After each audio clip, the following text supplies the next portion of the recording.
C'est une question tellement essentielle de pouvoir réussir à repenser, à donner place à la mort parce que si nous ne pensons pas la mort, si nous n'acceptons pas la mort, si nous ne méditons pas la mort, il n'y a pas de vie.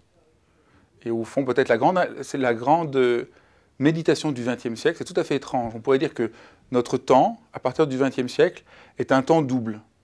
D'un côté, on a commencé à penser de manière très profonde le fait que l'homme était d'abord, on a repensé de manière très profonde que l'homme était d'abord un mortel.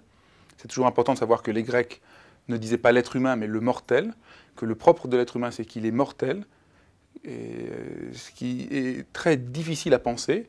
Et dans le même temps, notre temps, tout en repensant à nouveau la mortalité de l'être humain, a nié la mort.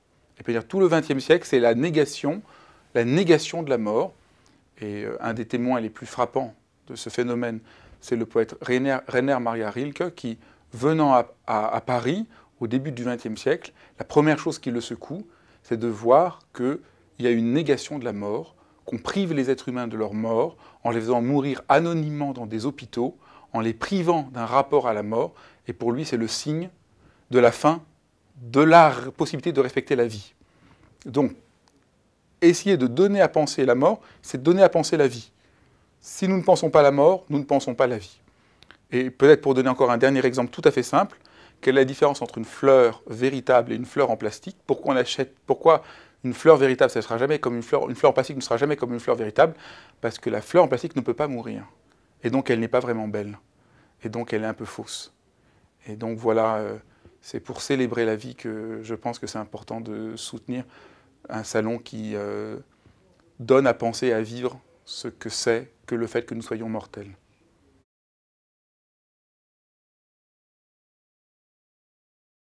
La philosophie est née, l'Occident est tout entièrement né de la nécessité d'apprendre à mourir. Que mourir s'apprenait. Que pour un être humain, rien au fond n'est complètement naturel. On a toujours à apprendre. Et la mort, c'est la chose qui demande le plus grand travail. C'est le plus grand travail pour réussir à être vraiment mortel. Et voir que c'est une chance d'être mortel. De voir que le fait que nous soyons mortels fait que chaque moment a une saveur absolument extrême. C'est parce que nous allons mourir qu'il faut faire attention à chaque chose que nous faisons.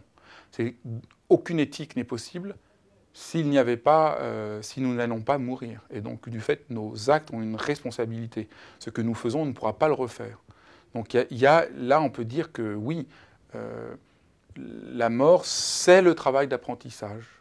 On peut parler au niveau le plus simple, surmonter la peur, surmonter l'angoisse première de la mort, mais à un niveau encore plus profond, c'est vraiment repenser même ce que ça veut dire qu'être un être humain. Ce que j'aimerais, pas ce que je ne vais pas répondre comme ce que je vois, mais à quoi j'aspire, c'est mourir en conscience. C'est éviter de mourir sur le coup. Je sais que c'est le contraire de la plupart des gens. La plupart des gens espèrent mourir sans rien sentir. Moi non, j'aimerais que ma mort soit l'occasion pour moi, soit l'occasion d'une conscience réelle. Et là, je suis très sensible aux gens qui meurent en pouvant dire adieu. Il y a des êtres humains qui, quand ils meurent, par exemple, rassemblent leur famille, leur dit adieu et meurent en ayant fait cet adieu-là. Je crois que c'est ça la plus belle chose qui puisse se faire.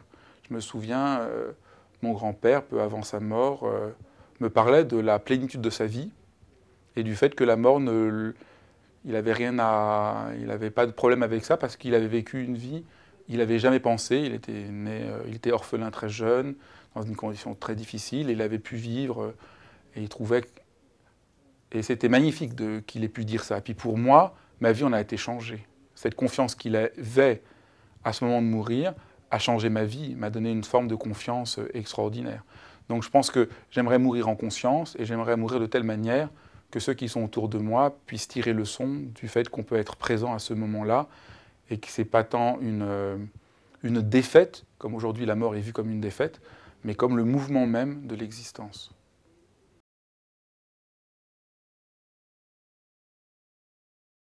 La question centrale, c'est d'essayer d'avoir un sens de présence à ce qui nous arrive.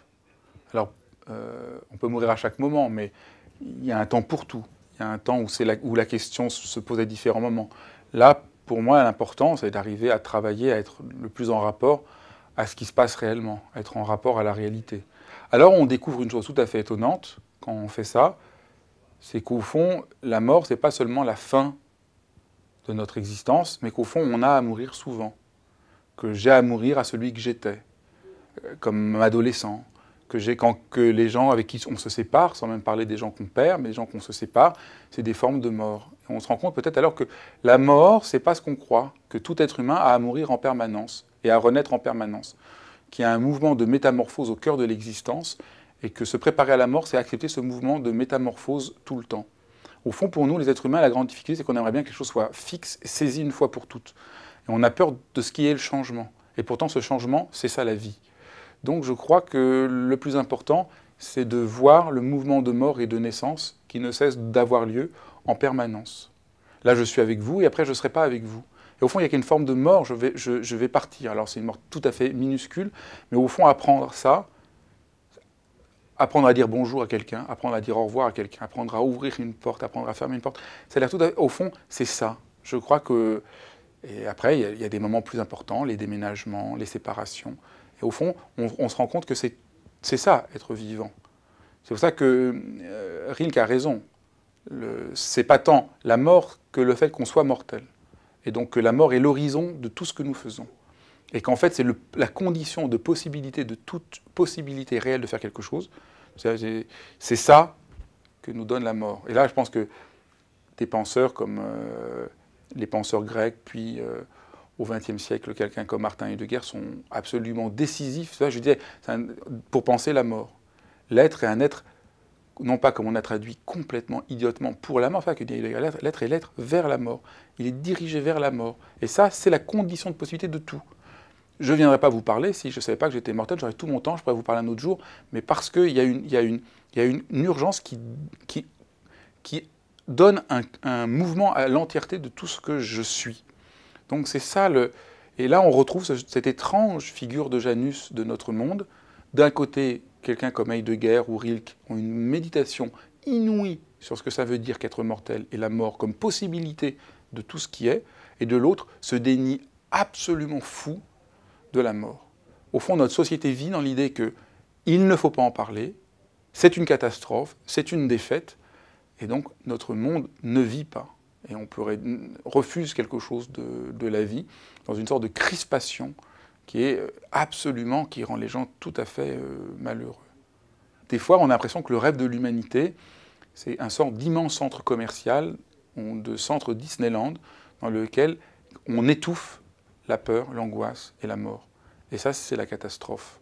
Au fond, ni la peur, ni l'angoisse et ni la mort, c'est ne pas vivre.